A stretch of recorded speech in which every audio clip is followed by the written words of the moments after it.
My name's Mitch Nelson, and this is one of my fix and flips. I've been fixing and flipping for 5 years now. I've done 42 deals. We bought this house from a little old lady that was about to move into an assisted living center. We picked it up for $205,000, and we put about $60,000 into it. We have this property under contract for sale for $380,000. That gives us a profit of about $115,000, one of the best we've ever done. We have a system in place that helps us do these fix and flips as efficiently as possible. The wall color is the same, the carpet's the same, the appliances are the same in every house. For example, whenever we paint concrete or brick or masonry of any kind, we use the color Mine Coal Gray. It's the color you see on the exterior of this house. It makes it really easy so that contractors know if I'm going to be painting brick, it's this color. And this saves us time and ends up saving us money because we can buy stuff in bulk. So now that you've seen the house and you've seen some of the systems that we've used, I'd like to dive in a little bit more about how we structured the money. I never use any of my own money to do fix and flips. I'm going to share all of that with you in the workshop that's coming up in just a second. I also am going to talk about what we do with the profit. We don't spend the profit from these deals on lifestyle. We reinvest them into rental properties.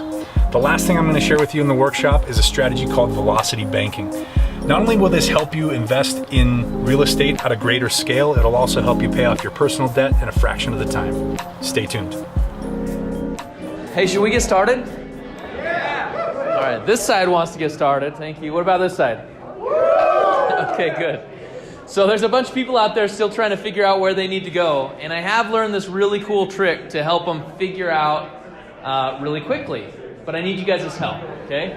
Here's what I'm going to do. I'm going to count to 3, and on 3, I want you to scream and yell as if I just gave away $1 million. Can you do that for me? Ready? 1, 2, 3. Yeah! Yeah, it's working. Look, they're running. All right. Again, folks, my name is Christian Sadler. I've been a full-time entrepreneur, real estate investor for 13 years now, believe it or not. And I will say that before I connected with the group, I was like the least likely to ever be up in front of a stage or even wearing a suit for that matter. Just to kind of give you an idea, I got kicked out of every school after grade school. And somehow they let me up here. I don't get it.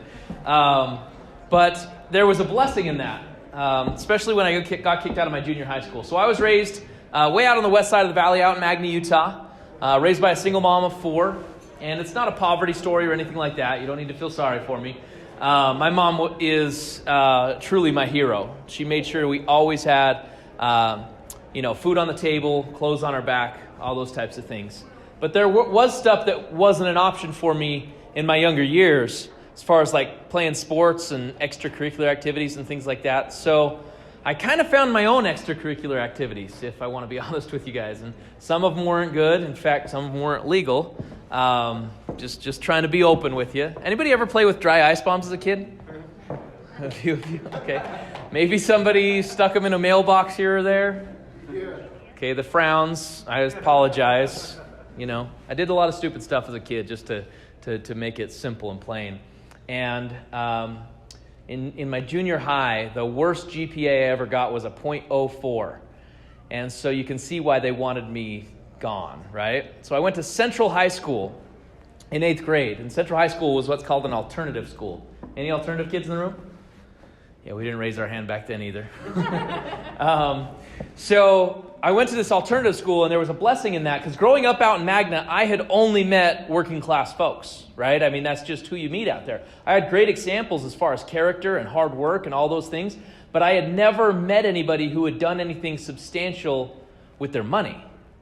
And so when I went to Central High School, I started meeting kids from all over the valley, and some of them had wealthy parents. And I started paying attention at a very young age that almost all of these parents that had the lifestyle that I wanted, I'm talking like, 4-wheelers for every single kid, plus a boat, like 5 vacations a year, right? I noticed that these parents always had something to do with real estate. Either they owned rental properties, or they, I had a friend who his dad was a builder. And so I decided, and maybe this makes me a dweeb, but at 17 years old, I said, I'm going to be a real estate investor. And the only issue was I didn't know how I was going to do it. And I couldn't exactly go to these parents because I was the kid that they didn't want their kids hanging out with, if you know what I mean. So where do you guys think that I went to try and learn real estate investing? 17, 18 years old. Where would you go? No, I didn't go to the GPS. Internet, I heard. But this was like 15 years ago. So if you guys remember the internet 15 years ago, it was like some puppy videos. There wasn't a whole lot on there yet. Back then, they had this thing that was like the internet. It was these big sheets of paper that had a bunch of words on them and some pictures, and they rolled them up and threw them on your doorstep. You remember those? Newspapers? Yeah, so I would get the newspaper. In fact, somebody told me when I was younger, if you want to get into real estate, you can go to the newspaper and go to the legal section, and you can find foreclosures. So I start looking through the newspaper. And in the newspaper, I find these full spread ads of these big gurus that are coming into town, right? And it's like, we have this, this published author that is coming into town. He's going to teach you all his secrets, and it's for 3 days and 3 days only. We're going to be at the, the airport Marriott or wherever it was. And I got excited. So I would go to these seminars. And the author was never there, by the way, just to let you know. And instead, there was these guys that were really good at selling another program.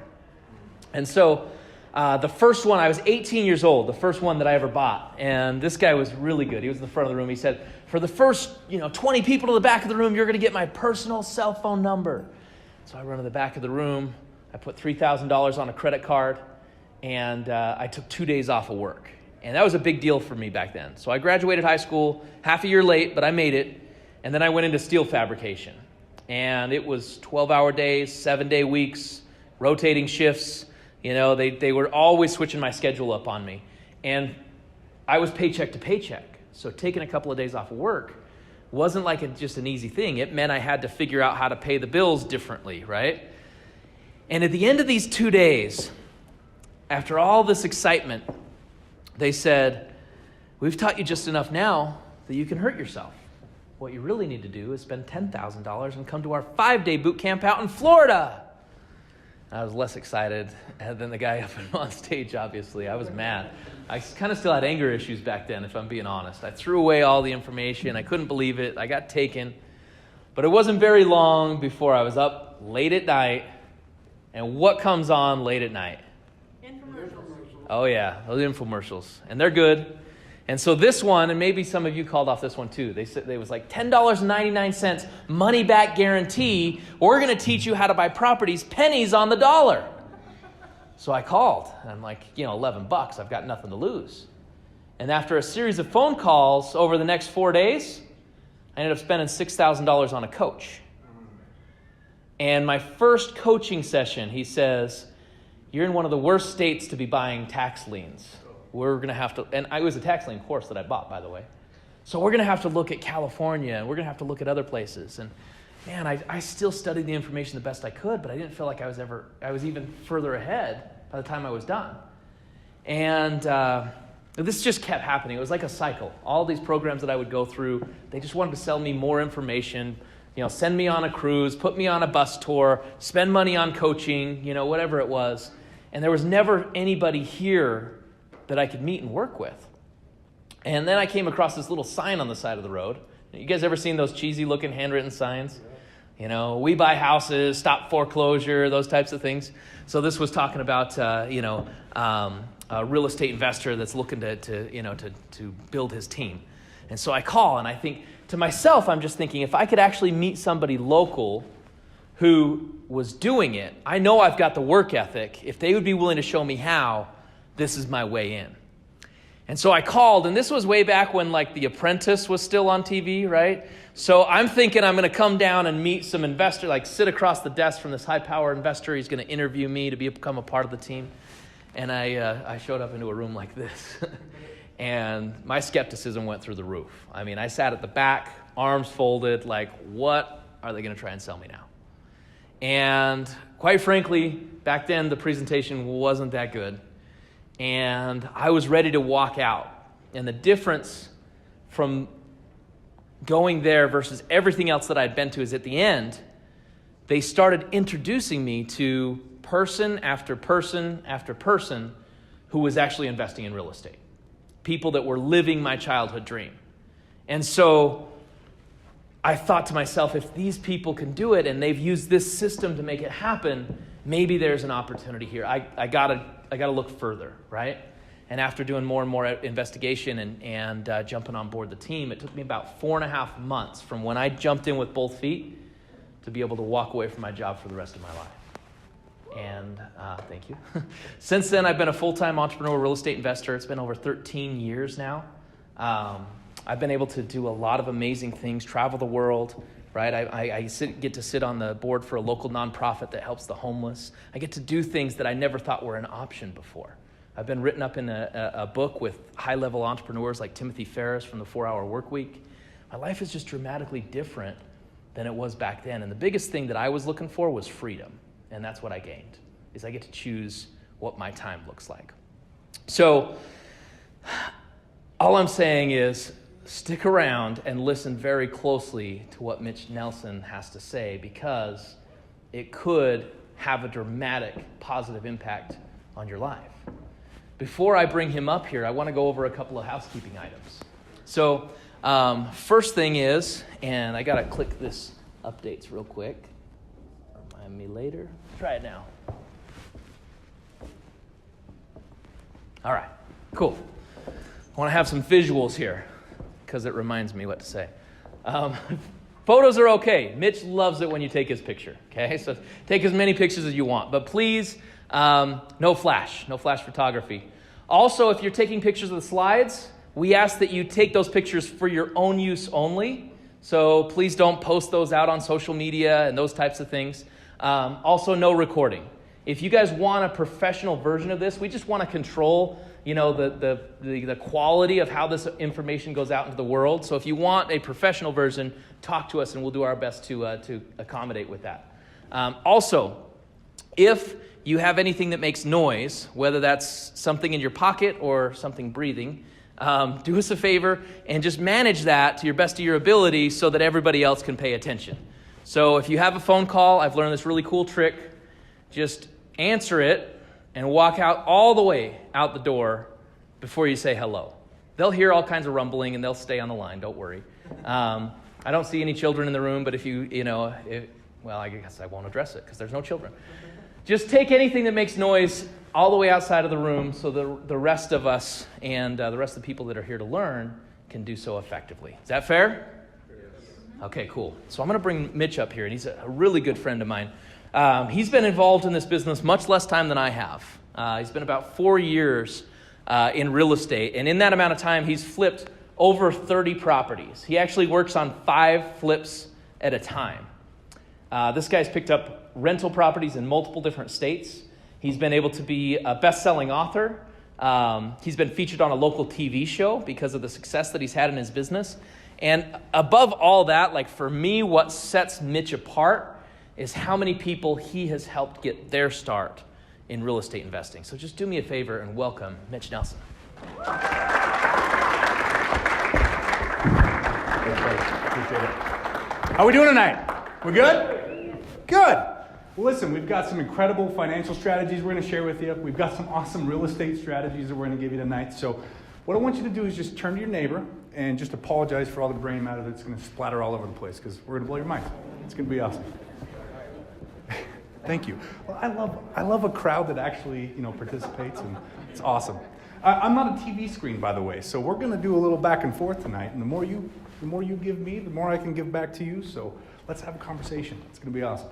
Now, listen, a couple of things real quick. I am not a licensed anything. I'm just a guy who started as a student and have been very successful with it.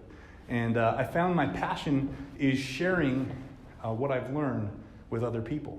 So I'm not an attorney, I'm not an accountant. We're going to talk about some financial strategies tonight. I'm not a financial planner. So don't take any of the things that I say and go try to apply them. Maybe talk to your professionals first. But you're going to see some pretty cool stuff, and we're going to use some math, which is pretty awesome and hard to argue. So it's going to be good.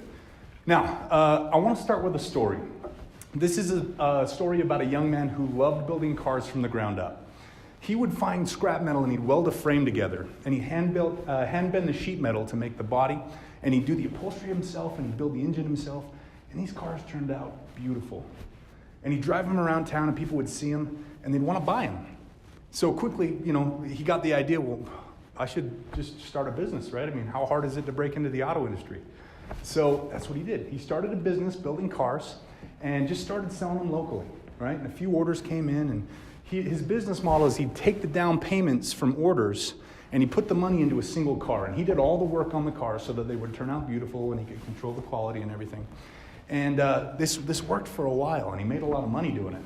But before long, he became really popular. And he got so backlogged with orders that people started asking for refunds on their down payments.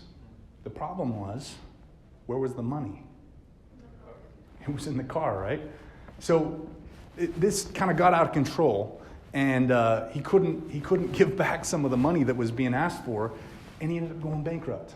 He went out of business because he was too popular. How bad would that suck?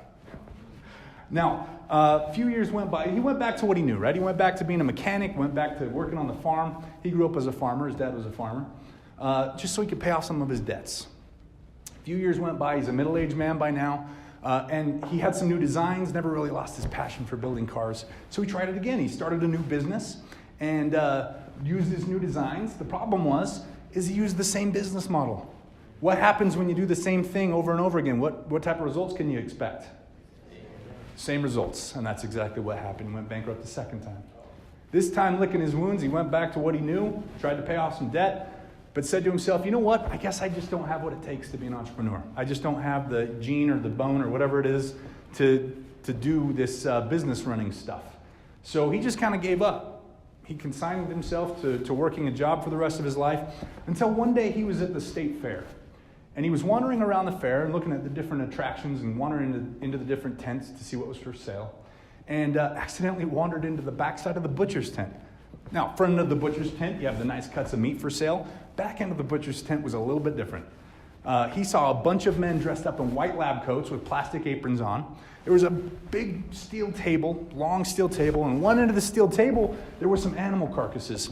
First guy would pull up an animal carcass, make some cuts, push it down to the next guy, he'd do some more cuts. All the way to the last guy would pull off a sheet of butcher paper off of a pile there or a roll, and he'd wrap up the cut of meat and push it to the front for sale. Now, the man marveled at this because he knew it'd take a single butcher a full day to carve up an animal, but this group of guys was doing it in a fraction of the time. And so he started, the wheels started turning. He started thinking, well, wait a second, what if we ran this backwards? What if we had some car parts on this side, and the first guy put some car parts together and pushed it down to the next guy, and he put some more car parts on, and by the end of the line, we have a full car. Who am I talking about? Henry Ford, nailed it. Yeah, so here's the thing. Based on that idea, Henry Ford started a third company. He called that company Ford Motor Company. It's been around for 120 years, and it's one of the most successful auto manufacturers in history. Now, the reason I start with that story is because what happened to Henry Ford that day is something very similar to what happened to me a few years ago. He changed his mindset. Now, about 4.5 years ago, I was 27 years old, and I was working a job selling websites. I was right here in Salt Lake County. I was going business to business, talking to small business owners, trying to sell them a website that the guys back at the shop I worked at would build for them. And, $40,000 a year, that's the average American, right? I was 27, living in a 2-bedroom apartment. I should have been happy, but I wasn't. And the reason is because earlier on in my life, when I was 20, 21, I said to myself, you know what? When I'm 30, I want to be a millionaire. By the time I'm 35, I'm going to make $1 million in a calendar year. And here I was, 27 years old, much closer chronologically to the goal than I was financially, right? And I was having a hard time with that. So I got kind of nervous, and I started looking around my industry, looked at the top sales guy in my industry. He was making $150,000. Now, that's good money, right? But the problem was, if that's where I set my ceiling, I'd never hit my goal. So I thought, well, maybe it's not in sales. Maybe it's in management. Looked at my manager. He was making $250,000 a year. This is great. I don't care what industry you're in. That's good money, right? $250 a year, that's a really good job. But if that's where I set my ceiling, I still would never hit my goal. So what I decided to do was I decided to look at people who had actually done it. So I bought every book I could find, every biography that I could find on wealthy individuals. I watched TED Talks. I wanted to get inside of these guys' heads. I want to know what time they woke up in the morning, what they ate for breakfast, and what their agenda looked like, what they do during the day, right? I wanted to copy every step of what they did so that I could be one of those too. And so I bought like 7 composition notebooks from Target, just the lined paper, right? And I just filled those things full of notes. I ran out of room. I started writing on napkins and, the back of like credit card statements and all that stuff. And I had so many notes that I had to organize them. So I organized them into a paper. And then my paper eventually became a book. And my book, I published about 2.5 years ago. It's called Mindset to Millionaire. It's actually a bestseller on Amazon. Now, the reason I bring up the book is because I set up a dichotomy in the book between what I call the employee mindset and the wealthy mindset. And really, that's what it boiled down to. As I went through my notes again and tried to figure out what it was that they were doing different, it's just mindset. It's the way they think. So the first thing I discovered was that the employee mindset individual thinks in 2 currencies. Those currencies are money and time. And you know what? The employee mindset individual values money way more than they value time. Now, I want you to try an experiment. If you have a job, go back into your boss next time you go to work, maybe tomorrow. And if, let's say you make $20 an hour, pull a 20 out of your pocket and slap it on his desk. Say, that's what you paid me for one of my hours. I just want to buy 1 hour back. He's going to look at you like, are you kidding? Like it's a joke. Okay, I see what this is. Here's another 20. That's $40. That's double what you paid me for it. I just want 1 hour back. Now he's going to look at you like you're kind of crazy, right? Okay, fine. Here's $100. No, $200. That's 10 times what you paid me for it. I just want one of them back. What can he do? There's nothing he can do. You see, time is the only non-renewable resource we have. In fact, it's the most scarce currency we have. And yet we were taught to trade it for the most abundant currency in the world, money. We're all wearing name tags today. If we wrote down on our name tags, down to the penny, what we made in 2017, every one of us would be different in this room. Every one of us. We all provide a different value. We all do different things. But if we wrote down how much time we had in a day, it would be the same for every single one of us. And you know what? If we had these people up on the screen earlier participate in that activity, it'd be 24 hours for them as well. So what I learned is that the wealthy, they think in 5 currencies. Those currencies have a very particular order to them. The most important is time. Then comes knowledge, relationships, credit, and money. You'll notice that money's last. It's the wealthy that own the jobs. And they're just shoveling the money over to the employee mindset, saying, sell us your time. You guys take the money. We'll make more of it. You guys sell us your time. Right? Maybe there's something to that. Now, I also noticed that as you get those 5 currencies in that particular order in your life, you'll have an abundance of all of them. Another thing I learned was that the wealthy and the employee mindsets, they have different ideas about how to save for emergencies and about how to save for retirement. You see, the employee mindset individual has what we call an accumulation strategy. They build nests, right? And every month they'll take and they'll put an egg in a nest. Let's talk about retirement, okay? They have their retirement account and they'll put an egg in the nest every month. And as you work, over years and decades, you build that nest pretty tall. You got a lot of eggs in that nest. You're feeling pretty good when it comes about 65 and it's time to retire, right? So at retirement, you start taking eggs out of the nest. And you'll use one and crack it. Next month, you take one out. And it's doing pretty good, right? You still got a pretty good. But as you start to reach about 90, what happens? Yeah. You look at it and you start thinking, holy crap, well, hopefully I die before I run out of money, right? That's a terrible retirement plan. Hopefully I die before I run out of money. And that's, all of us probably are scared of that. You end up, working at the age of 90, 95 because your retirement ran out. Well, the wealthy have a different strategy. What the wealthy do is they just buy chickens. Because a chicken will lay an egg every month, whether you're sick or if you decide to go on an extended vacation, you could be dead and a chicken will still lay an egg. It doesn't matter, right? Now, of course, I'm not talking about chickens. What am I talking about?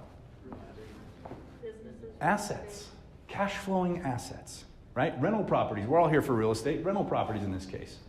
A well-managed rental will pay you even if you're sick for more than 2 weeks. A well-managed rental will pay you even if you decide to go on vacation for a year. Heck, it'll pay you even if you're dead. And it's a legacy that you can pass on to your children and on to their children. It will never run out with time. You can retire as early as you want, and it will keep going. Okay? The other thing I found was that the wealthy are business owners and real estate investors, almost to a person. And when I first discovered this, I thought, well, sure that's the case because those activities make a lot of money, right? Well, that's true, but what I found was there's layers to it. One of those layers is taxes. We've all heard that the wealthy pay less in taxes, yes? Do you know that most of them do it legally, morally, and ethically? It's because they understand the tax law. You see, that second currency, knowledge, that's an important thing to the wealthy. If they're going to pay into the tax system, they want to understand it. And what happens when they start to understand it is they find that being a business owner and a real estate investor carry with it more deductions than any other activity. There's nothing else you can do that has more deductions, tax deductions to it, than being a business owner and a real estate investor. Whereas the employee mindset individual, they'll trade their most valuable resource, time, for money, and then they're scared of, we're taught to be scared of finances, right? We don't want to talk about finances, we don't want to ask any questions, we just kind of do what we see everybody else doing. So when they get their money, well, I'm supposed to pay taxes, right? How do I do that? Oh, well, here's a W-2 form, just sign that. W-2 is the most expensive way to pay your taxes. There's not another more expensive way to pay your taxes than the W-2 form. It's also the only way whereby the government gets paid first. You know that withholdings that they do? That's the government getting their money first before you get your check. And the wealthy, they don't deal with that. All the 1099s and K-1s and all the other forms that the wealthy use that we're scared of, that's how they get paid first, and that's how they pay less, legally, morally, and ethically. Now, we can talk about taxes all day long, but I think we're here to talk about real estate, yes? Yeah.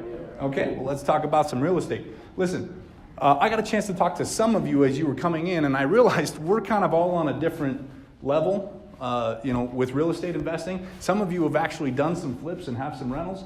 Others just have heard that real estate investing makes a lot of money, and you're right, and you're just kind of here to check it out. So what I want to do is let's define some terms. Now, you'll find throughout the workshop tonight that I love using analogies, and so we're going to use some analogies here.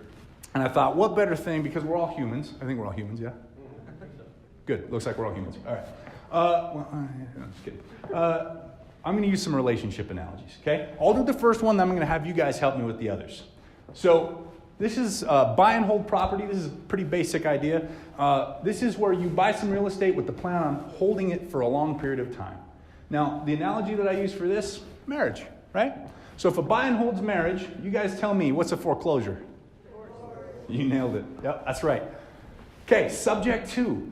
This is actually one of my favorite strategies to pick up rental properties. This is where you get to use other people's mortgages. Do you know you could do that? You could use other people's mortgages to buy rental properties. In fact, I like using the previous owner's mortgage. It's my favorite way. Now, it does require that I sit down with that person and we kind of define the terms of the relationship before I enter into that long-term relationship with their property. What do you think that is? Prenup. Nailed it. Okay. Lease option. This is where you try it before you buy it, right? We're going to rent the property for a little while, and if we like it, we'll go ahead and, seal the deal and buy it. Living together. Living together. You got it. Okay. No money, no credit. Friends with benefits. All right. Auction. This is where you buy a property sight unseen. What do you think? Blind date. Blind date. You got it. All right. Here's one. Anybody graduate from high school in Utah? Okay, so you people are going to know what I'm talking about. Anybody graduate high school out of state? All right. So I graduated from Alta High School, Sandy, Utah, right here, in 2004. And as I got friends from out of state, I realized we do some really weird things as Utahns in high school. You can't just ask a girl to a date or to a dance, right? You can't just ask a girl to prom. You have to take a goat and tie it to her mailbox, and somehow that means will you go to prom with me? So I thought, well, the best creative acquisition is, Utah prom night. Now, stay in the Utah mindset. Moving on. All right, fix and flip. This is my favorite strategy, guys. I do 5 fix and flips at a time. I love this strategy. It's kind of a down and dirty, get in, get out type of thing. I thought the best analogy, hit it and quit it. Now, I'm doing 5 of these at a time.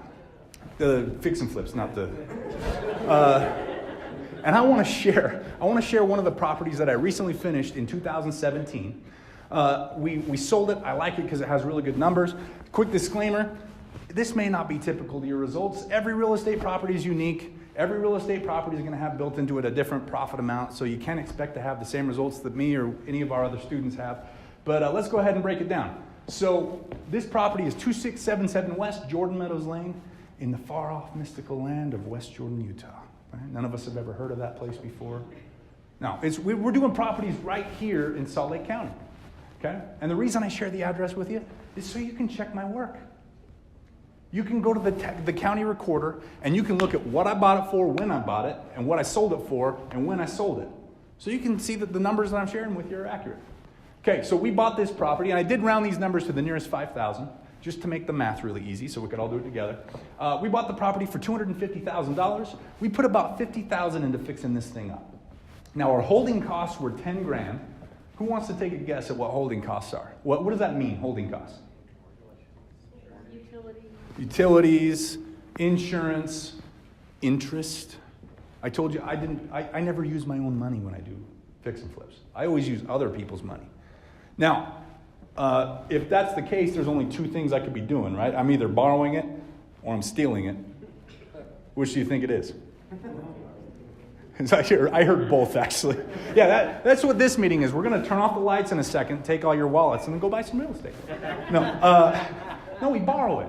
We borrow it. Now, we don't borrow from banks because banks want they want to know what your credit score is, and they want to know what your, great-grandmother's birthday is. They got like this list as long as your arm of things that they need from you, and then it takes 60 to 90 days to fund a property. So we don't mess with that. We find private parties that have money. Sometimes we get a bunch of them together, and we can go fund a deal in 24 hours. Right? And they don't ask your credit score, and they don't ask for W-2 income, and they don't ask for proof of employment, none of that stuff, right? They just want to see the deal. So, yeah, we borrow the money, we pay them interest so that it's a win-win.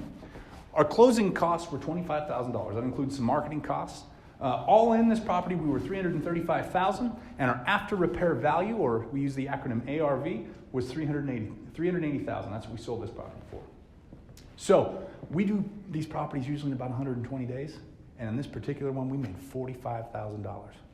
Now, who thinks that $45,000 in 4 months is a lot of money? And would like to learn how to do that? Yeah, me too. I love it. Okay, well, let's jump in. We're going to talk about it. I'm going to share it all with you today. Is that cool? Yeah. Okay. Well, listen, what I do is pretty sexy. And I think it's because of the TV shows, right? But I love it. Thank you. I appreciate it. But I have a problem with the TV shows. I think that they make you think that any guy with a hot wife can flip a house and make $90,000. And there's just a little bit more to it than that. There's some strategy that goes into it. You're my favorite person. Seriously, I love you. And, I drive a pretty nice car, and I've got some advertising on my car that says, we'll buy properties, do fix and flip, blah, blah, blah. And so I get hit up all the time in parking lots and in shopping malls and grocery stores. And people, it's a hot thing right now. Fix and flips and whatnot. They want to come talk to me. They want to talk about fix and flips, right? But the weirdest thing, I would think that if you meet an expert at something that you want to do, that you'd have a lot of questions. I rarely get questions. I usually get stories about how they think it's supposed to be done. And I've talked to enough people now that I've kind of invented 3 different categories in my head of different types of investors that there are. So I'm going to share those with you today. I'm going to show you 2 ways not to do a fix and flip. And then I'm going to show you the way that we did it. Is that all right? Okay. So the first type of person, and probably the most common type of person, in fact, maybe some of you came into the room tonight with this idea about how to do fix and flips. And if you do, don't be offended. Just learn from it, okay? But we call this guy the move-in guy. This is the guy that thinks, he looks at it and he says, wow, you got a really good property here, made a lot of profit, but you know what? I could have made you more. You spent a lot of money on that rehab. I would have just moved into it and worked on it in my spare time. And I don't like that strategy for a couple of reasons that I'm going to share with you. First reason is, another experiment. Go home to your significant other tonight and say, babe, I got a new business model. we're going to move into one of these, and we're going to work on it while we live there. We're going to live there about 4 months, and just as it's getting pretty, we're going to sell it and we're going to move into another one of these. What do you think? What do you think they're going to say? Yeah, right. But babe, I know how you love the open floor plan. Look at this thing. I don't care if you're single. The idea of moving every 4 months, that may happen once or twice. But by the time you get to 3, 4, 5 properties, it's the 4 months is going to turn into 6 months, and it's going to turn into 9 months and 12 months, right? We all thought making 45 grand in 4 months was pretty cool. Who thinks that 45 grand in 12 months is a lot of money for a construction job where you live at the construction site? You can't go home because that is home. That kind of sucks, right? So I don't really like that idea. The biggest reason I don't like the move-in guy is because I do 5 at a time. If my strategy is to move into each one of them and work on them myself, what am I limited to? 1. I'll tell you something. You will never be a millionaire by doing one fix and flip. You will never be a millionaire by doing one fix and flip at a time. You need to understand how to scale your business, and that's what we're here to talk about today. Okay, so I don't like the move-in guy. Now, let's talk about the type 2 investor. Who's heard that real estate investing is risky? I hear it all the time. Oh, you're a real estate investor? Isn't that like super risky? Well, it can be. And you know what? It's this type 2 guy that gives us the bad name. I call him the debt guy. This is the guy that's read like 1.5 Robert Kiyosaki books, and he just has his toe dipped into the wealthy mindset, right? He may understand some terms like other people's money and other people's time, but he hasn't gone very far with his knowledge and with his learning. I mean, look, he might understand even how we structure the money. He knows that we only need to raise enough money to buy the house and fix it. These other fees, they're not due till the back end. So we only need to raise $300,000 to do this property, okay? So what he does is he opens his Google machine and clickety-clack, Utah fix and flip money, and up pops a list of hard money lenders. Who's worked with hard money lenders before? All right, so tell me, what kind of terms do they give you? They'll foreclose not done in 6 months. Okay. And they will ask for 12 to 18% interest and 3 to 4 points. Yeah, dang, that's pretty close to what I found in doing my research. So I found about 12% interest, which is about 3 times what a normal home loan would cost you, right? And then if you're not done with it, like she said, if you're not done with it within the time frame that they give you, then they'll just come take the house, right? Anybody think that these are super nice guys? They're just like, just pay me when you get the money, we're good. No, these guys are sharks. They'll come, they'll foreclose on the property if you go to 6 months and 1 day. That's part of their business model. This is how they pick up fix and flips at an even cheaper discount than what you got them for, right? So, The problem is, and you're looking at this and you're thinking, well, you just said we could do it in 4 months, so what's the problem if we have 6 months to give the money back?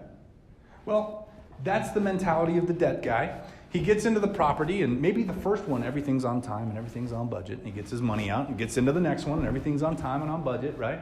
4 months in and out, then he gets into the next one. You think that every deal you're ever going to do is going to be on time and on budget? Yeah, the first step to becoming an educated investor is realizing that you don't have control over everything. Look at 2008. How many investors lost money in 2008? Why do you think that is? I'll tell you why. One exit strategy. When you have one exit strategy, when you go into a fix and flip saying, we're going to buy this low and we're going to sell it high and that's it. And then the economy does something you didn't expect, you're stuck. This property, 2677 West, Jordan Meadows Lane, in 2007, if you go to the county tax recorder and you look up the tax assessment for this property, it was worth $380 in 2007. It took 10 years for the property to come back to what it was worth so we could sell it for $380 in 2017. Fast forward from 2007 to 2011, this property was worth $280,000. It took a $100,000 haircut. So what happens if you're the debt guy and you're holding this property when that happens again? Because will 2008 happen again? Yeah. Does anybody know when? If you do know, I need like a day and a time because we turn these things pretty fast. So that would be very helpful. Look, I don't know when it's going to happen again. Christian Sadler's been doing this for 3 times longer than me. Do you know when it's going to happen, Christian? Nope. We don't know. So we have to treat every deal as if it's going to happen again while we're holding the deal, right? So let's just run a scenario here. Let's say you get into this property, you have one exit strategy, you structure it all as debt, and you think you're going to sell it for $380, and then the bottom falls out before you can finish it, and the market says, well, you can only sell this for $280 now. You can't sell it because you're $20,000 upside down, and if you count the fees that you owe when you do sell it, you're $55,000 upside down. That means you have to write a $55,000 check when you go to close. I don't think any of us are getting into this because we want to write checks when we sell properties, right? We want to get the checks when we sell the properties. So that's not an option. We got some pretty creative minds in here. Let's think about some exit strategy. What can we do? What could this guy do? Rent it out. We can throw some tenants in there, right? We finish it in 4 months, put some tenants in there. They're really good tenants. They pay their rent on time. So we, 1 month into it, or at month 5, we get a check for rent. Month 6, we get a check for rent. What happens the next day? Yeah, the hard money lender calls and says, man, I just drove by that property you were doing. Beautiful. You did a great job on it. And you put some cash flowing tenants in there for me. Thank you so much. It's mine now. Right? So that's not an option. What else could we do? We could refinance it. Yeah, take it down to the bank and say, Mr. Banker, here's my collateral. It's worth $280,000. Can I borrow $300, please? What do you think he's going to say? No. Nope. You're under collateralized. See, here's my problem with the debt guy. Anything happens at all, and he ruins his credit, he ruins his reputation, and he ruins his relationships. One deal sinks this guy. That's too risky for me. I actually have a really low risk tolerance. I would not be a real estate investor if this is how we had to do it. So I don't want to work with the debt guy. Now, the third type of investor, this is the educated investor. This is how we structured the property. This is where you might want to take notes because I'm going to give you the whole thing. Okay? We did what's called a debt equity blend on this property, and there's a secret ratio to debt equity blend. It's 2/3 debt, whatever you need to raise, and in this case it's $300,000. So 2/3 debt, 1/3 equity. That means we need to raise $200,000 in debt, and you know what? Just for fun, we'll even use the 12% 6-month guy. The same guy that the debt guy used, except we're doing 200 instead of 300,000 this time. So now we need to find an equity partner. Okay? We need to raise another 100,000, and we're going to do that in equity. That means we need to go find a partner. Well, remember when I said that real estate investing and business ownership were the two activities that the wealthy did? Sometimes those things dovetail pretty closely. What I did was I started an LLC, which is a company, right? And I put my deal in the LLC. And I gave myself half ownership of that LLC. Then I went out looking for a partner. I just started calling all my friends that I knew had $100,000 like buried in the couch cushions or out in the backyard.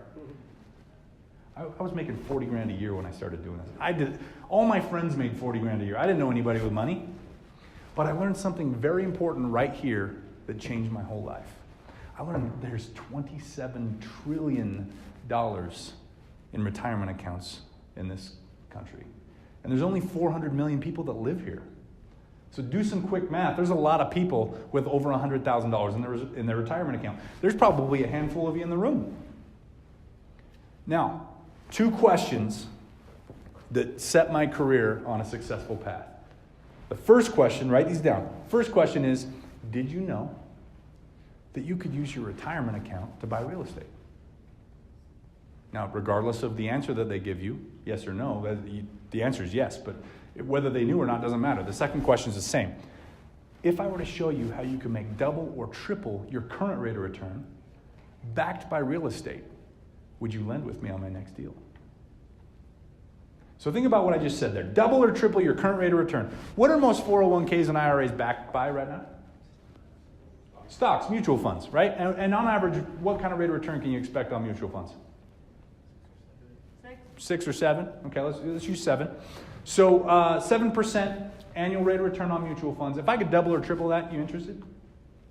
Okay, yeah, I'm listening, right? Double or triple? Yeah, tell me. Oh, and we're going to back it by real estate. What's your mutual funds backed by? If the economy takes a dive, what do you get? Smaller retirement account, right? But if a deal goes bad with real estate and we've got the investment backed by real estate, you get a house. You can move into it, you can rent it out, you can sell it, whatever you want to do. So at this point, they're like, wait, it's safer and I'm going to make more? Okay, let's talk. Great. Here's my deal. We're going to make, if all goes well, we're going to make $45,000 at the end of this. That means if your 401k and me are partners, 50-50 partners, I'm going to make $22,500 and your 401k is going to make $22,500 as growth. Now let's run some quick math here. $100,000 that they put in, they got it back at the end of the deal plus another $22,500. What's their rate of return? 22.5%. Is that good? Yeah, that's pretty good. Try going out of the bank and asking for the money market account that makes 22.5%. They'll look at you like you're crazy, right? They'll be like, we got one that makes 0.225%. Is that the one you want? Why did I put this in the actual column? Huh? We did it in 4 months. When we're talking about a 7% return in mutual funds, how many months are we talking about? 12 months. If we annualize this, it's 67.5%. You think this guy's like, let's do this? Is he excited about it? Yeah. He's like, oh, where do I sign? Hey, wait a second. You told me about the dead guy that lost all of his money in 2008. What happens if we lose our money on this house? What happens? What happens if 2008 hits again while we're holding this thing? I said, I'm sure glad you asked. Let's run through a scenario real quick. Let's say 2008 hits again and this takes a $100,000 haircut. We can't sell it. But someone over here said, why don't you refinance it? Well, it wasn't possible because we had $300,000 worth of debt and only a $280,000 value on the house. How much debt do we have now? So what can we do? We can refinance it. We can take our $280,000 asset down to the bank, say, Mr. Banker, here's $280,000 worth of real estate. Can I borrow $200,000? What's he going to say? Yep. He's going to look at it and say, an $80,000 equity position on a $280,000 house? Heck yeah, you can have some money, right? So we refinance out the 12% 6-month guy, replace it with a 30-year mortgage. He's all paid back now. He's out of the picture. We got a 30-year mortgage that we're just making payments on now. Now what could we do? Rent it out. We put some tenants in there. Now think about this. We got a mortgage at $200,000 and a mortgage payment based on a $200,000 mortgage. And our house is worth $280,000. We can rent it out based on $280,000. We're gonna have some cash flow? Yeah, so we're getting cash flow every month for as long as it takes. Let's say it takes 10 years again to come back. We're going to get cash flow every month for 10 years. And you know what? This guy, the equity partner, do I just need to call him and say, oh, dude, sorry, I lost your money. My bad. No. He was a partner in a fix and flip before. Now he's a partner in a rental. So we're going to split that cash flow 50-50. He gets paid every single month while all of his buddies who left their money in their 401k indexed and mutual funds are losing.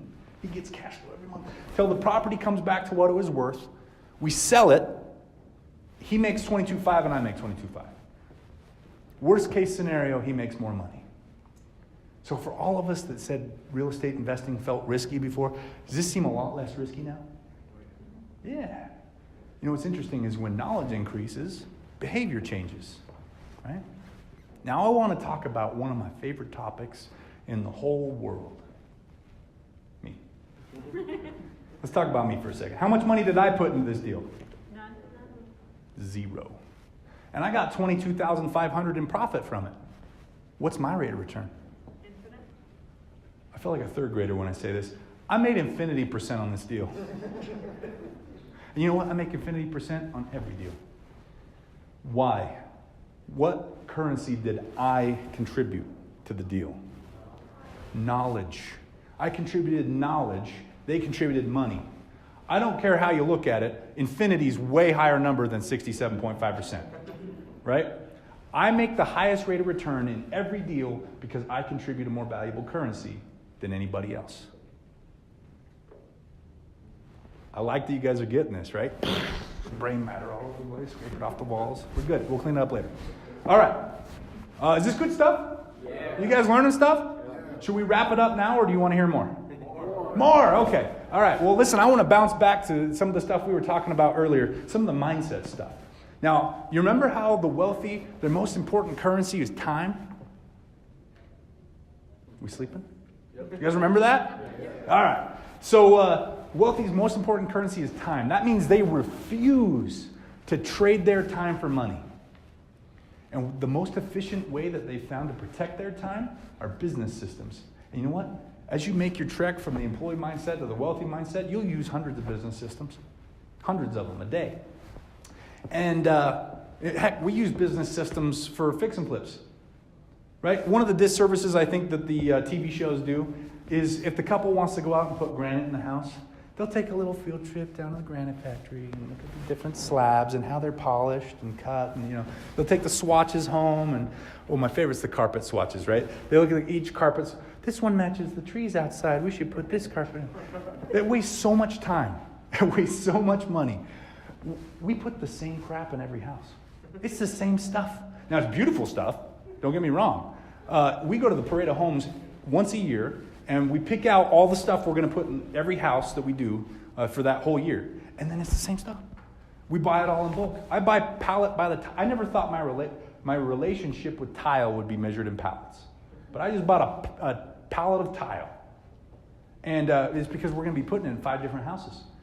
I get a discount on my tile. It's a lot less expensive when you buy it in a pallet than when you buy it in a box. Right? Now, it's the same stuff. And look, it saves me time, too, because I don't have to explain to my contractors what goes in the houses. They know. They know the paint color. They know the tile. They know down to the model of toilet that we put in every bathroom. They know. I don't have to explain it, right? So it saves us money. It saves us time. Systems. And we live in America. We have some of the greatest examples of business systems in the world. One of my favorites is McDonald's Corporation. Now, McDonald's is the #1 holder of real estate in the world. There's nobody that owns more of this planet than McDonald's. Is that weird? It's the #1 restaurant by revenue in the world. They feed 1% of the Earth's population a day. There's about 100 people in this room. That means one of you guys ate McDonald's today, and it wasn't me. Who was it? Why do we eat there? Because it's just the best hamburger I've ever had in my life, right? Is that why we eat there? Yeah, it's convenient, it's cheap, it's fast, whatever. We don't eat there because it's good. We eat there because it's convenient and it's cheap. Well, you know what? If you go anywhere in the entire world and walk into a McDonald's, you'll find that most of the employees are under the age of 20. It's the #1 holder of real estate in the world, and it's run by teenagers. How is that possible? How is it possible? Systems. It's because of systems. You want to work at McDonald's? There's a handbook that's this thick that you have to read and understand and go, it's systems. It's all systems. You think that the CEO of McDonald's is down there flipping patties with the other guy, like sweeping the floor? I'll lock up, guys. You go home. I'll see you in the morning, right? That's not how it works. It's systems, okay? So you're going to be using hundreds of systems. It's going to be awesome because it's going to save you a ton of time. But you know what? There's 4 business systems that we use more than any other. In fact, we call them the 4 pillars of wealth. These 4 pillars of wealth are taxes, banking, business, and real estate. As you learn about these 4 business systems and start to apply them in your life, you can own anything you want. You want an apartment building? You can own an apartment building tomorrow.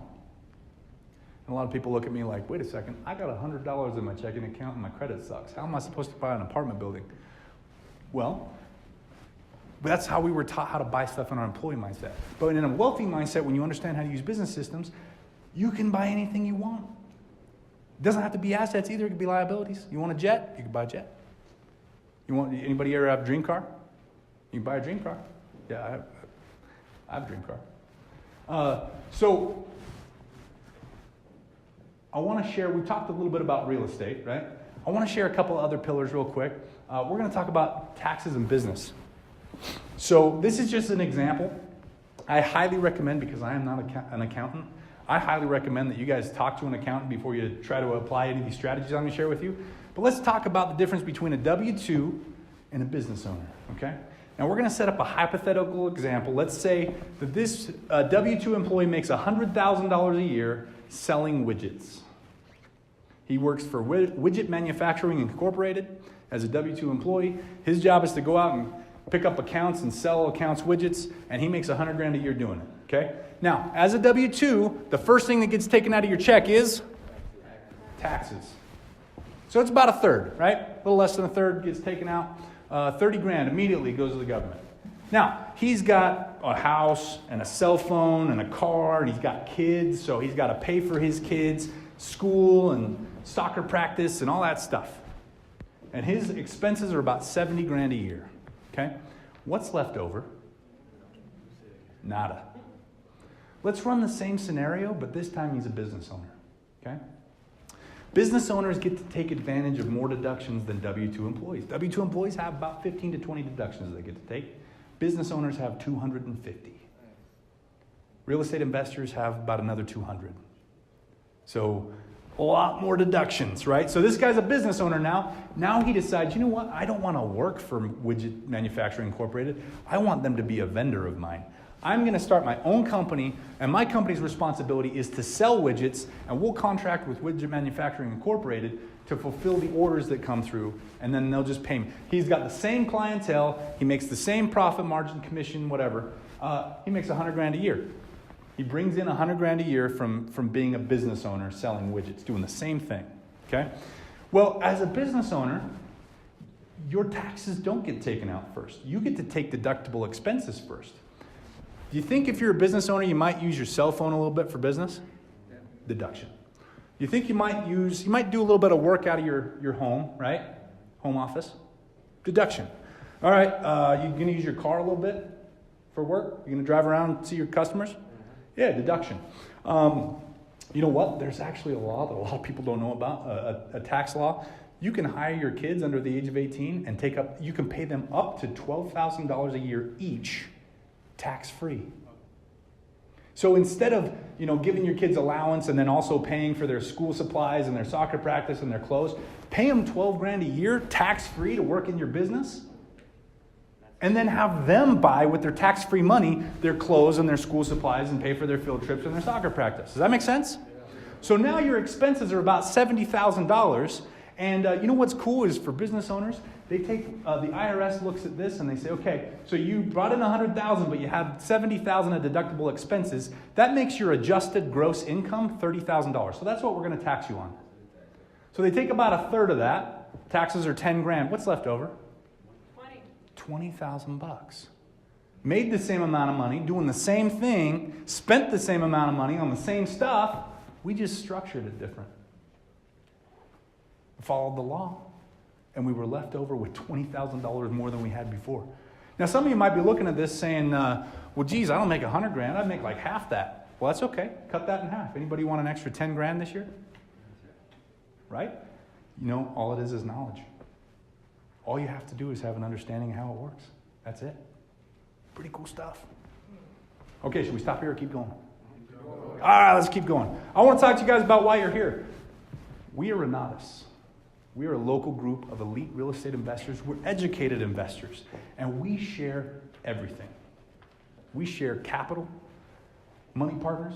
We share contractors and relationships. We share training and education. And you know what? What I'm doing right now, this is my business. I told you I'm a business owner. This is my business. I fly around the country doing exactly this in different states for different groups of real estate investors. I do a lot of trainings, a lot of stuff from just basic like today all the way to in-depth stuff. And I have seen groups that try to do something similar to what Renatus does, and they charge outrageous amounts of money. $100,000 to be a part of their group, 75 grand. Sometimes there's annual fees of $50,000 or $40,000, right? We don't do any of that stuff. In fact, we only have one bar for entry, and that's knowledge. You just need to be an educated investor. Mostly because I don't want to work with the debt guy or the move-in guy, right? If we're going to go out and do deals together, I want to know that you're not going to over-leverage our property so that we don't have other exit strategies if something were to happen. I also want to know that you're not going to extend the timeline because you decided to move your family into it, right?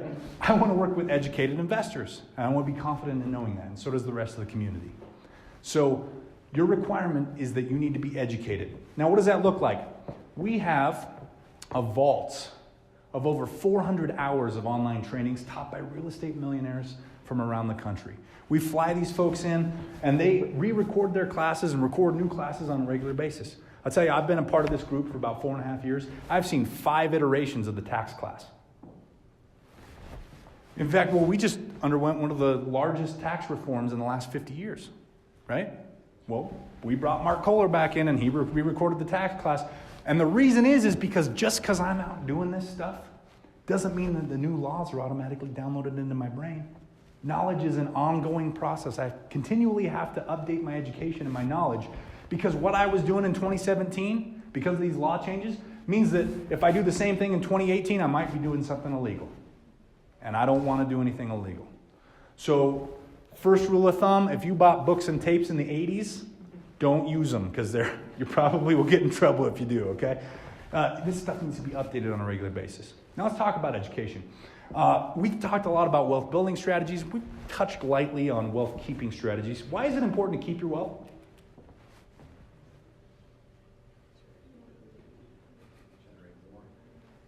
Well, if you build wealth and then it just all goes out the window, you're still poor, right? You're just broke on a higher level. It's important to build a big fence around your fat cows. You got to protect your assets as you build them, right? One example. How many lottery winners do you know of that are still wealthy like 5 years after they win the lottery? Not very many, right? First reason is because wealthy mindset individuals just simply don't buy lottery tickets. They have better things to do with their money, right? So it's usually employee mindset or poor individuals that buy lottery tickets because that's their plan to get rich, right? And so it's inevitably a poor person that usually wins the lottery. And they don't know, they don't understand things like structure. They don't know you should go out and buy an apartment building if you come into a lot of money. And so what happens is the lottery comes out and says, hey, congratulations, you won the lottery. It's $180 million. Who should we write the check to? Well, I won, right? Write it to me. Write it to Mitch. Okay, Mitch, $180 million. Here you go. Now, if I were to kind of reduce all of the tax strategies that we talk about, or really any tax strategy, I can reduce it down to one thought. And that is, if you take money in your personal name, it's called income. And income is taxable. This is why we have businesses and entities set up.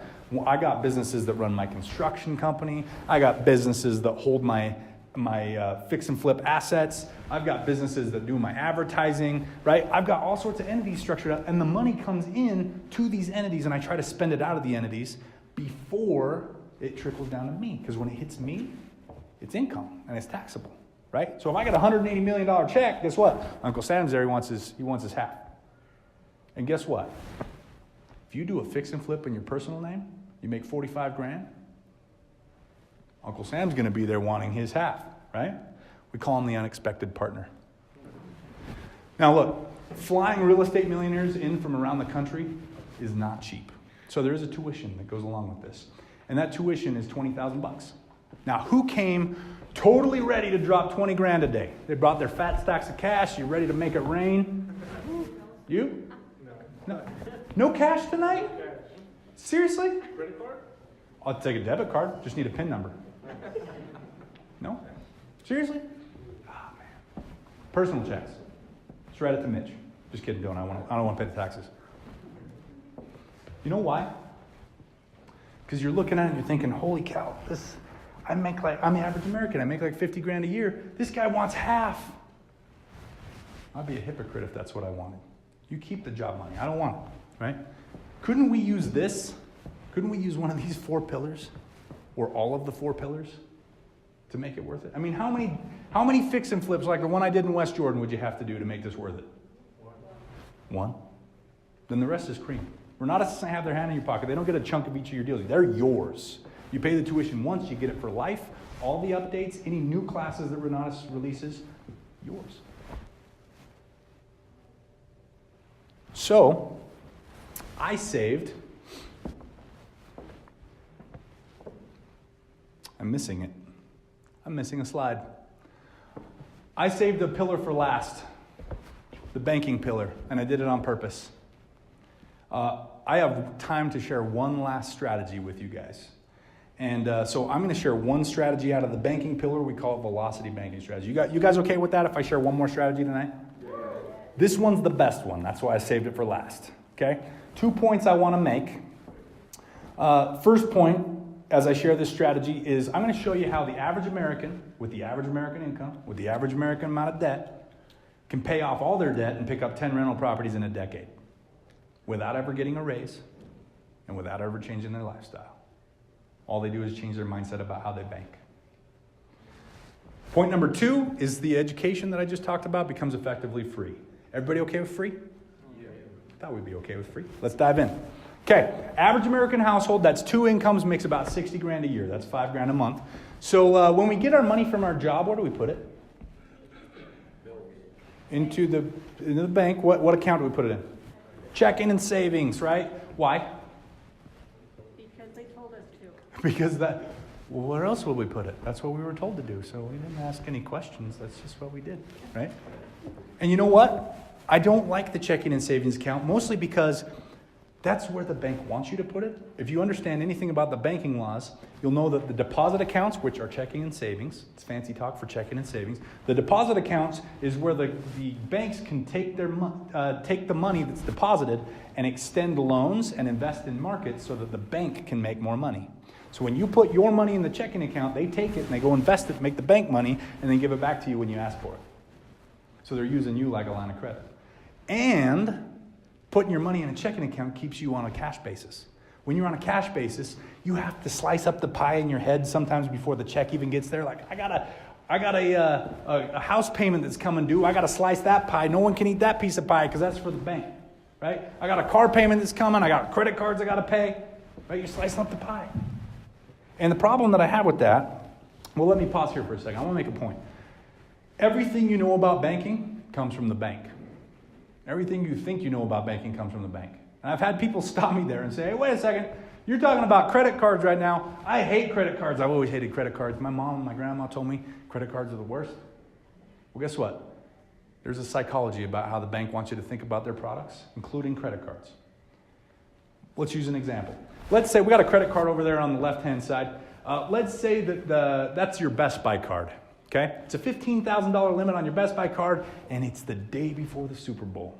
So we're going to go down to Best Buy, and we're going to pick out the 80-inch TV with the sound system and the popcorn maker and the microwave, and we take all that stuff up to the front, and it comes to $12,000 even. So we swipe our Best Buy card. There's now a $12,000 balance on our $15,000 card. And we go home, we set it up, we watch the game, Eagles win, yay, boo, whatever. And then the next day, we pay off the card. How much does the bank make? Nothing. Next to nothing. They make barely anything. You had a balance on there for 2 days. It's pennies. Is that how they want? Is that what they want from you? Pennies? Nope. So what they do is with one hand they say, hey, don't use credit cards. They're scary. They'll hurt you. And then with the other hand, they're sending us offers, right? Hey, sign up for this one. It's 0%. And some of us sign up for the 0% credit card, yes? And others say, nah, mom told me no, right? Mom said credit cards are bad, so I'm just going to rip it up and throw it away. And then they send you the vacation rewards one, right? Anybody like to travel? Yeah, okay. All right. So some of you sign up for it, right? If you use this card every day for 30 years, you might be able to go to Hawaii one way. I might want to go to Hawaii one way, so I'm going to sign up for this card, right? They got some of us. But the rest of us are like, no, I hate credit cards, blah, blah, right? Anybody in here, is there anybody in here that's never signed up for a credit card? Raise a hand. 2 people, 3 people, 4 people. Okay, 4 people out of like 80.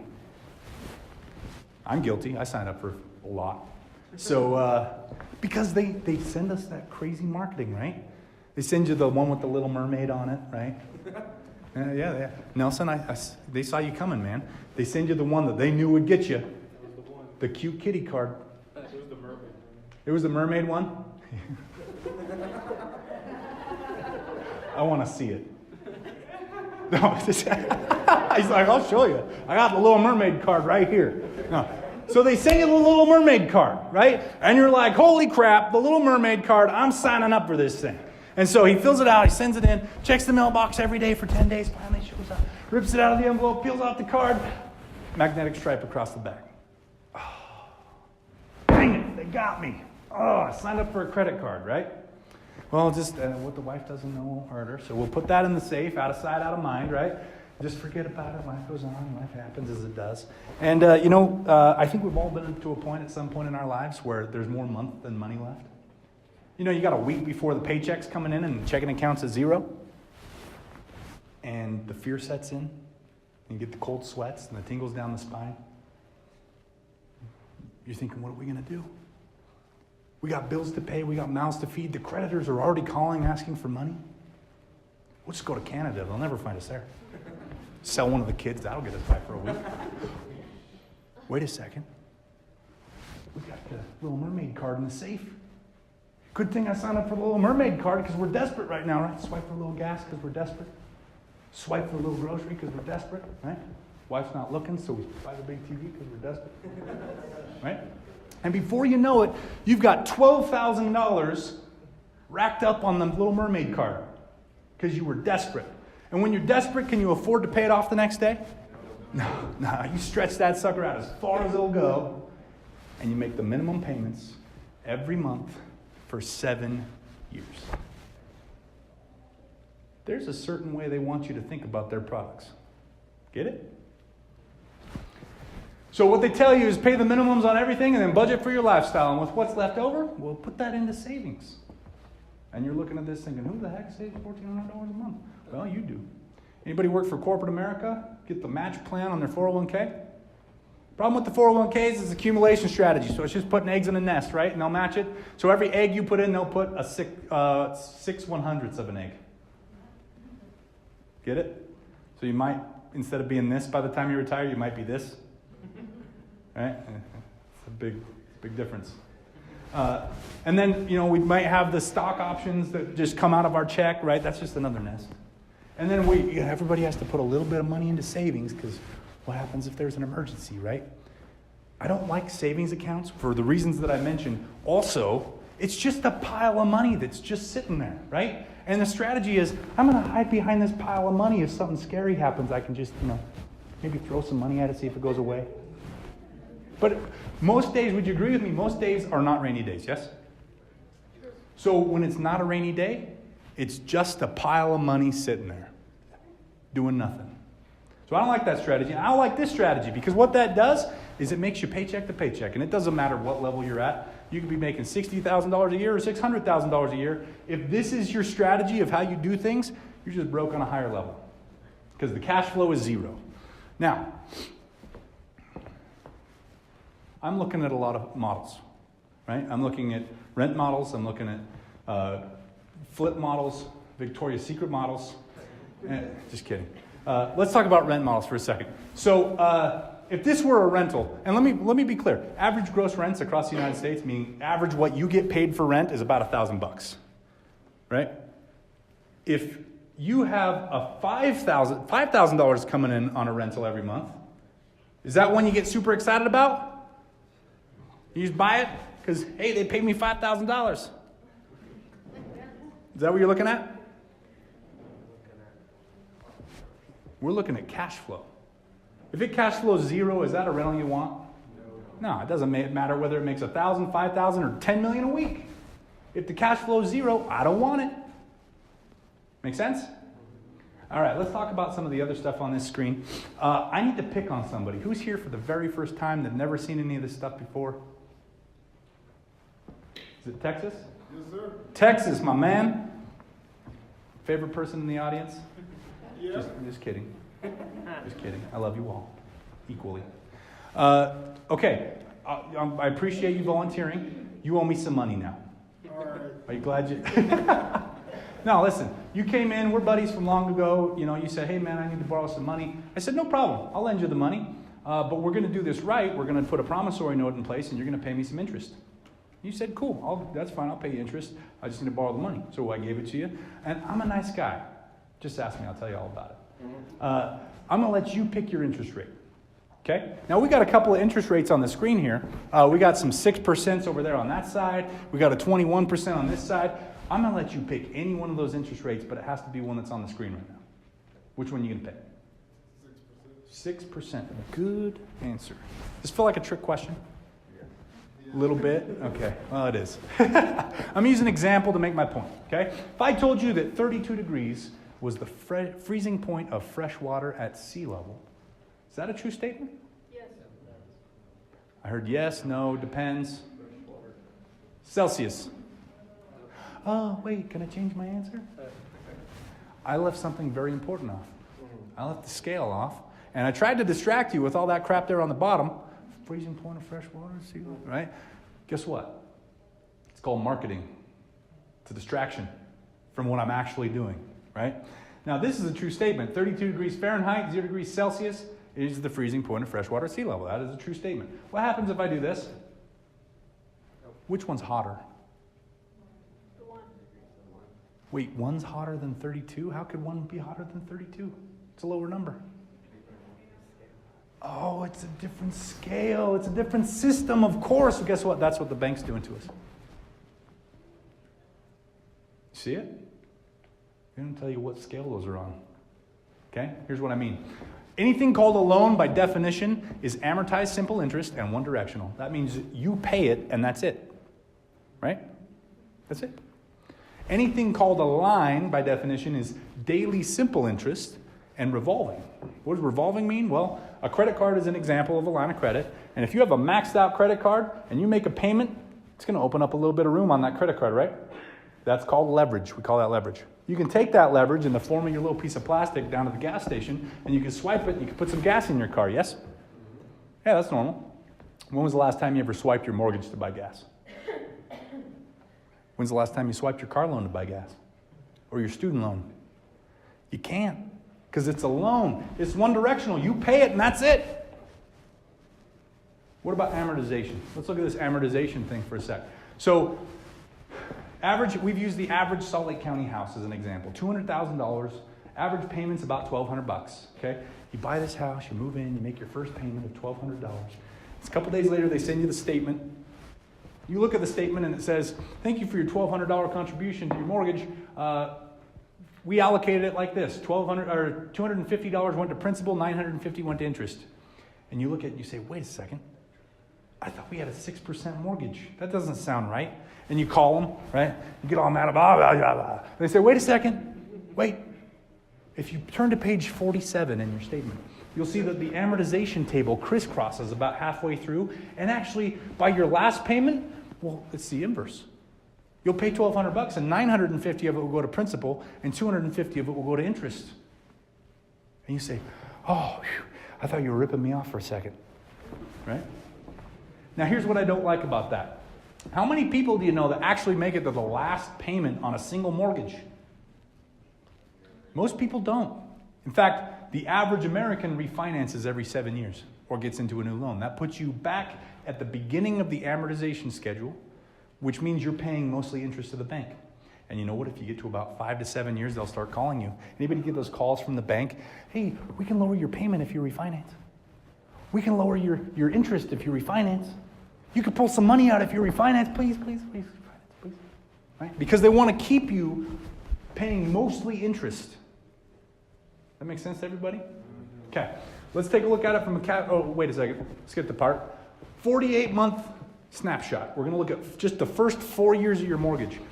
You will pay, if you pay $1,200 a month, $57,000 towards your house in 4 years. Only $12,000 of that will be reduced from your debt. The other $45,000 will go to interest. Does that look fair? Then why are we doing it? Why did we get a mortgage to buy real estate? That's what we were told to do. We walked into the bank and we said, Mr. Banker, I'm here to buy some real estate. What type of loan should I get? And he said, well, you need a mortgage, right? Let me ask you a question. Would you walk into a used car dealership and say, Mr. Car Salesman, I'm here to get a car. What type of car should I get? He says, well, you need the sports car over here, right? The $78,000 sports car. You say, okay, but I got a family of 7. You need the sports car, right? They're going to plug you into whatever makes them the most money. And when you walk in and you ask the sales guy, what type of product should I buy? He's going to say, buy the one that makes me the most commission. Make sense? Yeah. Okay.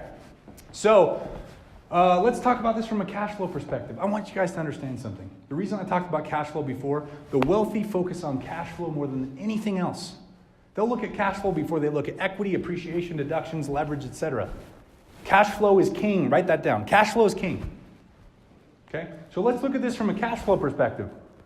When you pay a loan, even if it's the first month payment and you only get to $1,200 you pay, $250 of it went to interest, how much of that $250 do you get to respend?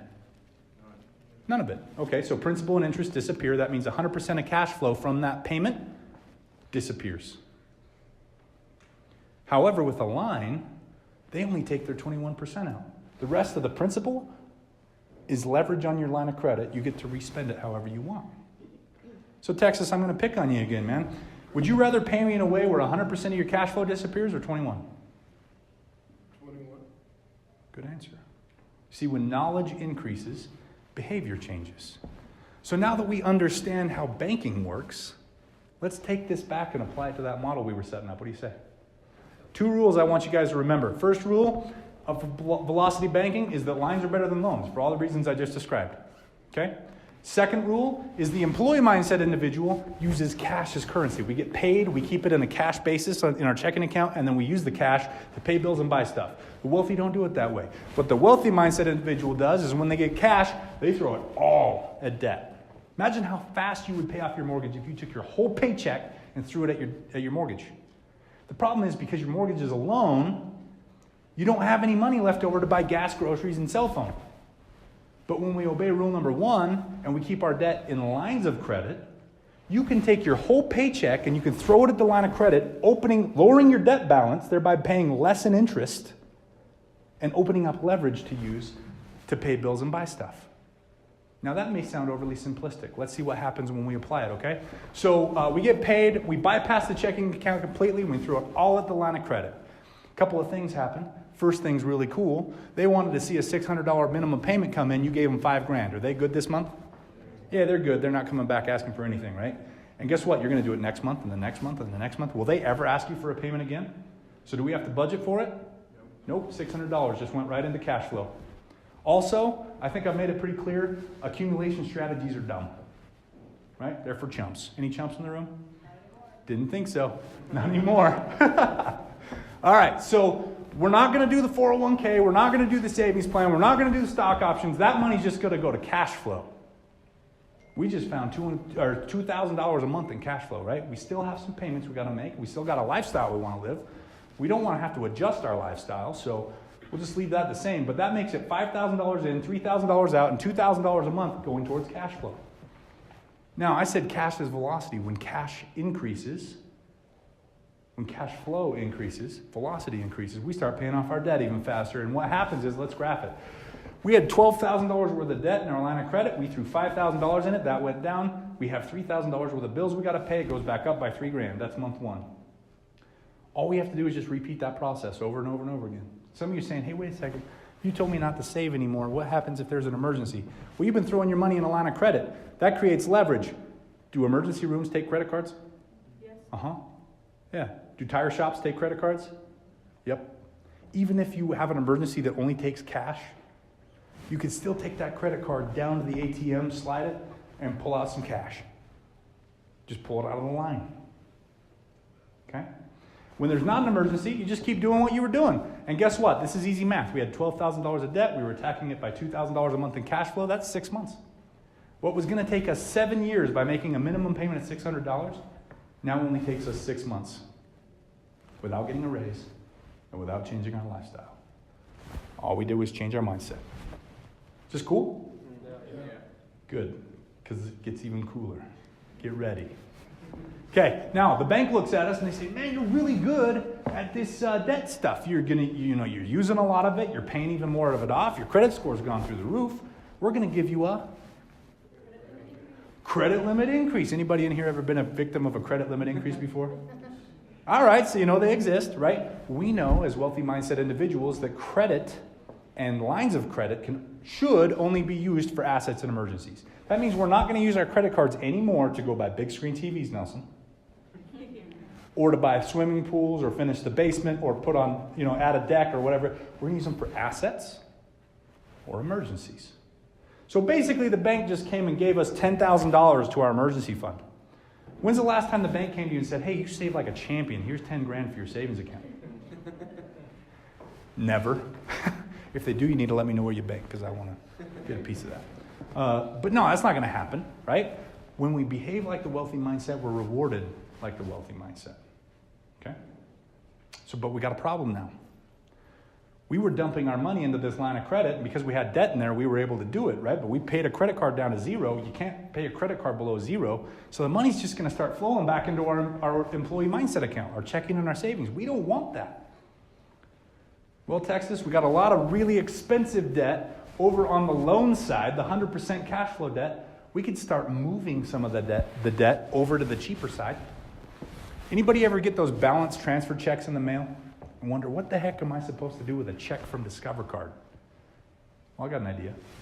Whatever it was that you paid off in the line, in this case, we use the example of 12 grand. Write the check to Wells Fargo. Let's say Wells Fargo holds the mortgage. To Wells Fargo, $12,000, principal only. Mail it off, right? And the clerk over at Wells Fargo gets the check and he looks at it, he says, oh, Texas paid down an extra 12 grand on his principal. Let's add that to the computer, right? And then Texas logs on the next day, looks at his account. His principal balance drops by 12 grand on his mortgage. Now, for Wells Fargo, same as cash, right? As far as they're concerned. Texas knows that he just put it in his line and he's just going to start attacking it the same way he did before, right? So before we were able to pay off $12,000 in 6 months, if we do the same thing, should we expect the same results? Yeah. We'll pay off $12,000 in another 6 months. Now let's make a comparison. If you remember back to that 48-month snapshot on the mortgage, it took us 4 years and cost us $45,000 in interest to pay off $12,000 worth of debt. On the line side, I put the math there for you. Type it into your calculator if you don't trust me. $12,000 times 21% annual interest, and it only took us 6 months, so I divided that by 2. It's $1,200.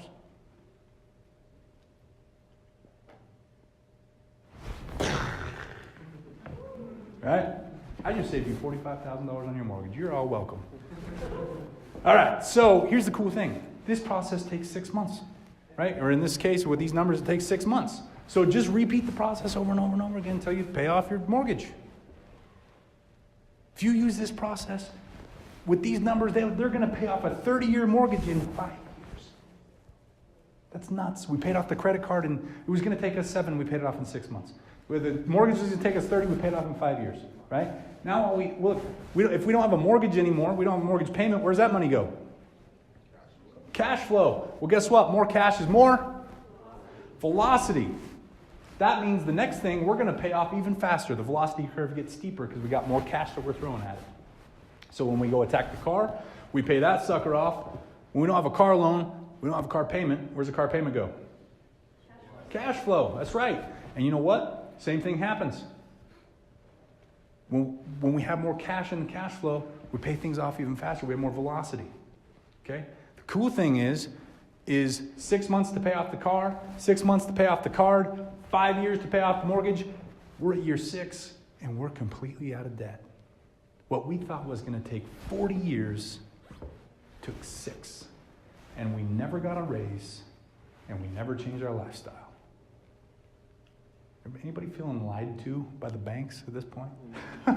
Right? Like, why didn't they tell us this? Because they wanted your money. That's why.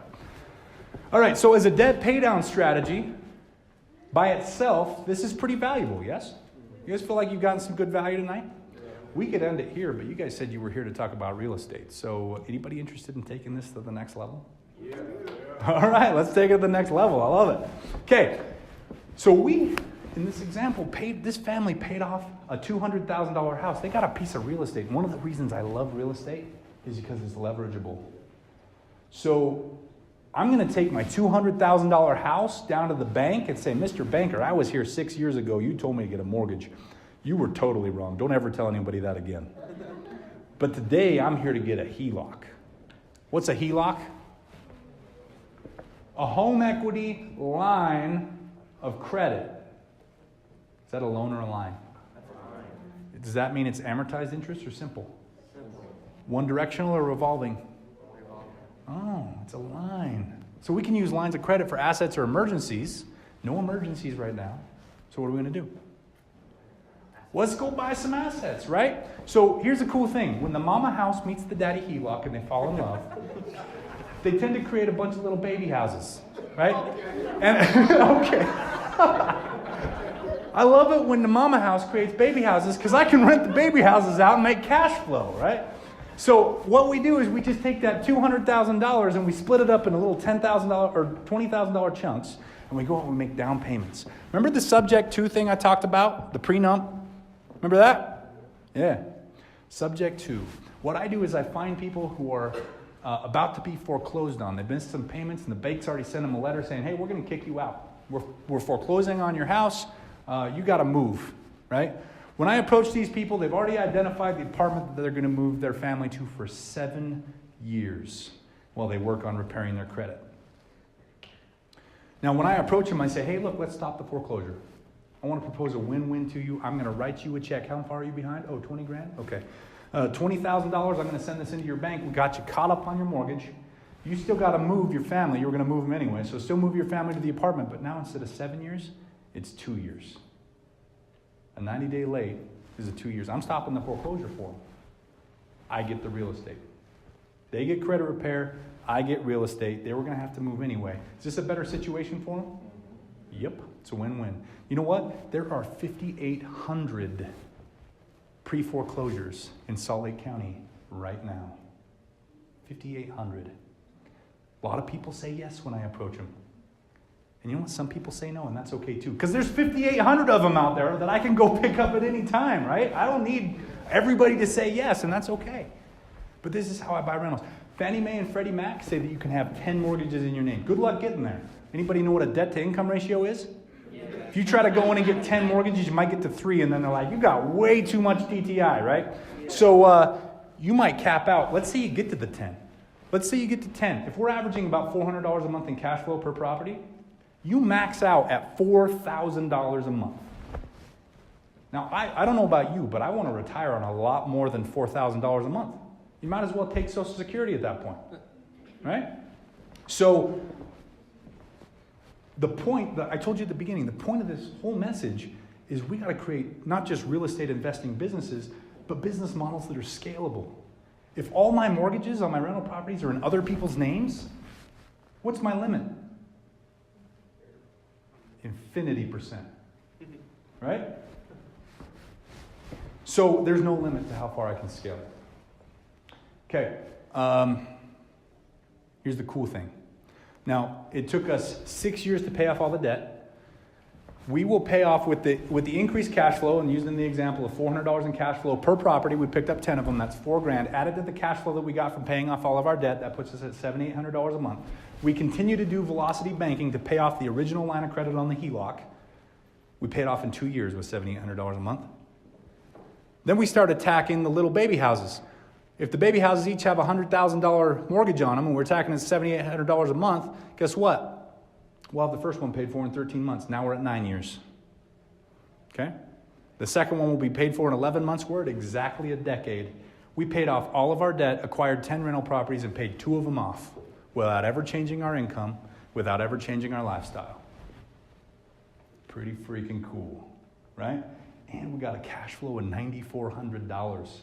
That's more than your salary in this case, right? It's pretty cool. It's pretty cool stuff. All right. Promise one fulfilled. I told you all the debt, 10 rental properties, never change income, right? Promise one fulfilled. Promise number 2, we talked about how the education will become effectively free. Now, I want to talk about the experience of one of our students, and that's what this disclaimer is for. Everybody's going to have different experiences. This is just one individual. I want to introduce you to Dane Clark. Dane joined us about 2 years ago. When he came in, he was a roofer. Now look at that red hair and fair skin, right? He was looking for a change. And he came in and he said, I heard real estate investing makes a lot of money. I make about the average American income. I got the average American credit score. What can I do? This velocity banking thing looks really cool. He went and got a $30,000 line of credit by leveraging one of my relationships at 0% for 24 months. Now, a really cool thing happens when you get 0% on your line of credit. So a $30,000 line of credit, he applied velocity banking strategy. He paid off his car with the line of credit. He had $5,000 left. He was paying $120 a month. It was going to take him 3 more years. Just paid it off, got the title back in the mail the next week, right? And his cash flow went up by $120 because he didn't have a car payment anymore. Then he bought his first asset, his investor education, $20,000. By doing velocity banking the way I just explained it to you, he paid off that $25,000 balance in his line of credit on a $45,000 a year income in 10 months. Here's the cool thing about 0%.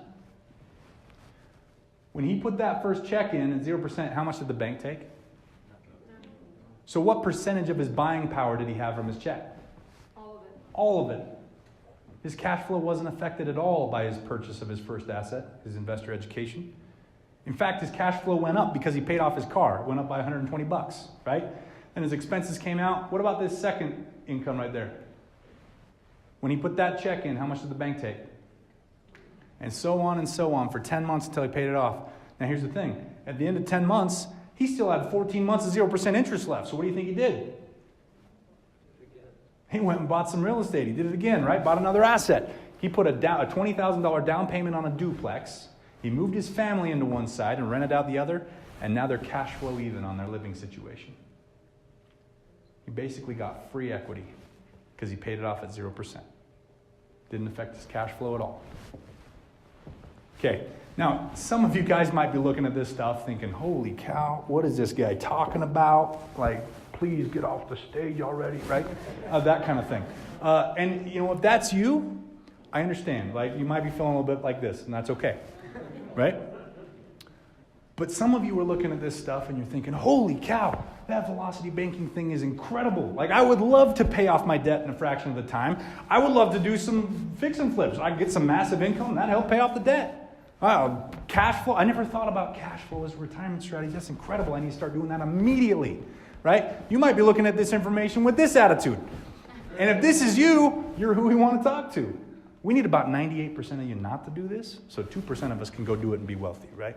So, look, regardless of what side of the fence you fall on, I do have a favor to ask. I'm going to tell you a story. I was in New York a couple of weeks ago and doing what I do, right? This is my business. I told you I travel around the country. I was in New York. I made a mistake, though. I booked my own travel. I shouldn't have done that because I booked a red-eye flight thinking, oh, I'll just sleep on the plane. You never sleep on the plane. That's a myth. They put something in the air that keeps you awake, right? And it never happens. So I thought, well, it's 6 a.m. when I got to New York. I'll just go to my hotel and sleep, right? So I take a taxi to the hotel at 6:30 a.m. I say, I'm here to check in. What do you think they said? At 6:30 a.m. Come back at 3. That's when check-in is, right? So I call my buddy who invited me out. His name's Hugh. He runs the market out there. I say, Hugh, I did something dumb. I explained it to him. He said, no problem. Let me text you my address. You can come crash on my couch. So I gave the address to the cabbie. He drove me into Manhattan. I went up like 3,000 stories to Hugh's apartment and crashed on his couch till about noon. Don't judge me. These things are usually at night. And Hugh woke me up about noon. He said, hey, let's go get some lunch. So we got back in the elevator, went down on the street. We walked out of his apartment building, turned right, and that's what I saw. What do you see? The Empire State Building. And I've been in New York before. I've seen the Empire State Building. But for some reason, it just kind of took me back that my buddy Hugh lives right by the Empire State Building, right? And I just stood there and looked at it. And Hugh's just walking, looking down like a New Yorker, right? He turns back and looks at me. He's like, what's going on? I say, Hugh, that's the Empire. You live by the Empire State Building. This is art. It's history. It's architecture. It's beautiful. He's like, yeah, so? I see it every day. I said, dude, don't take this for granted. Look at that thing. And then he stopped and he looked at me and said, Mitch, you live in Utah, man. Do you walk out of your house every day and say, mountains! We got mountains here. It's incredible. Quite honestly, I don't. I take them for granted because they're around me every day. Sometimes I stop and look at how beautiful they are and appreciate it, but most days I don't. The information that I've shared with you today has changed lives. Changed my life. Please don't take it for granted. Take whatever value you've gotten out of this tonight, take it home and use it. Okay? Whether you choose to continue with us or not. Now, I could not fit everything that I wanted to fit into the little bit of time that they gave me tonight. So we created another workshop for you. We got a workshop tomorrow night at 6:45 p.m. right here in this building, up the stairs, where you're going to hear from Dane. The guy, the roofer guy, right? Red hair, fair skin. Dane, the student has become the facilitator. Dane's going to share with you in much more detail some of the strategies I share with you today, as well as strategies that I didn't even get time to share with you. Okay? So let's talk about what he's going to share. He's going to crack open that vault of investor education that I showed you. And he's going to share one of our classes taught by Mark Kohler. It's called our Tax and Legal class. And he's going to share with you that strategy that I told you about where you can pay your kids under the age of 18 up to $12,000 a year tax-free. Who has kids under the age of 18 in here? Yeah. Could that be useful? I mean, this is Utah. For some of you, that's hundreds of thousands of dollars.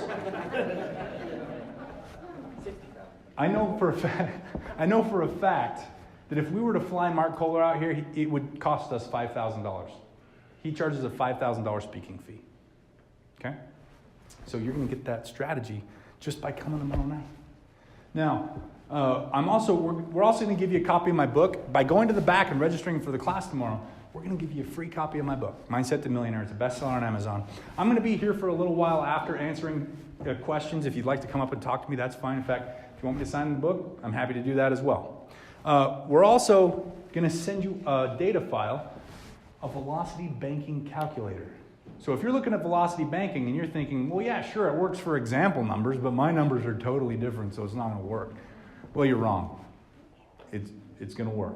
And using this calculator, you can plug your numbers into it, and it'll tell you, hey, that 40 years of debt you thought you had, well, it's like 4 or 5.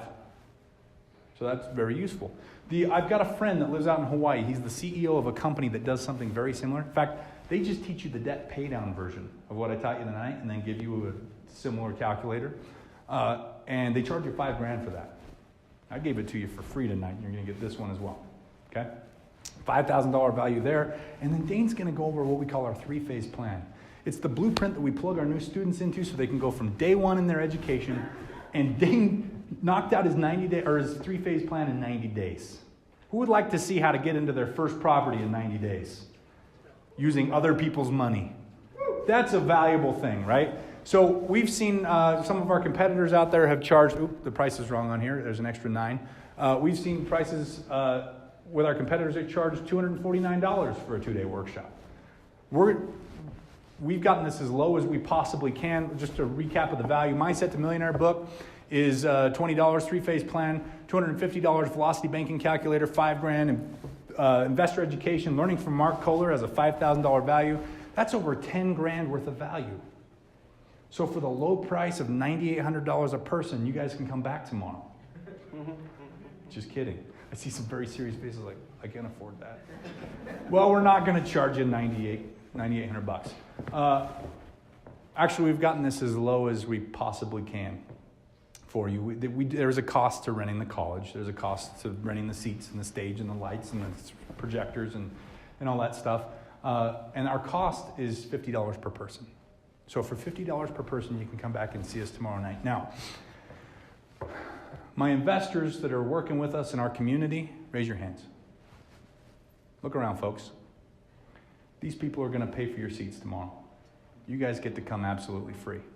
All I need you to do is go to the back table, register for the class tomorrow so we know how many seats to reserve, get the book, get all the value that we promised you, and we'll see you tomorrow night. Thank you so much. Drive safe.